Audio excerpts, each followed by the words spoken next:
आपण पाहत आहात नाशिक खबर न्यूज, जनतेचे हक्काचे व्यासपीठ।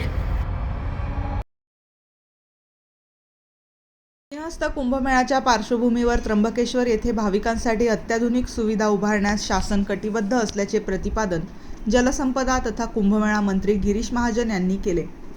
त्र्यंबकेश्वर येथील पवित्र कुशावर्त तीर्थ येथे ध्वजस्तंभ उभारणीचा शिलान्यास सोहळा मोठ्या उत्साहात पार पडला। अयोध्येतील श्रीराम जन्मभूमी तीर्थक्षेत्र न्यासचे कोषाध्यक्ष गोविंद देवगिरी महाराज यांच्या हस्ते हा शिलान्यास करण्यात आला।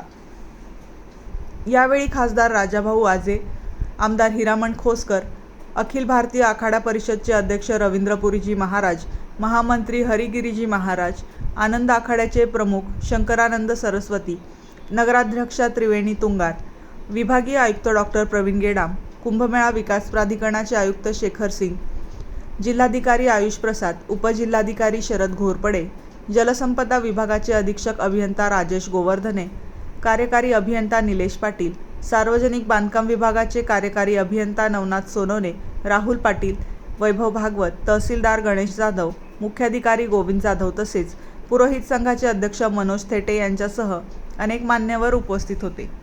वैदिक मंत्रोच्चारात आणि भक्तिमय वातावरणात हा सोहळा पार पडला। विविध आखाड्यांच्या साधू संतांनी या कार्यक्रमात सहभाग घेतला।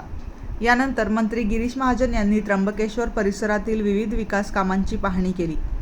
Godavari Ghat, DP road, Trimbakeshwar Godavari link योजना, बिल्वतीर्थ तसेच गोदावरी नदी कायम प्रवाहित राहण्यासाठी उचल पाणी प्रणाली या कामांचा त्यांनी आढावा घेतला।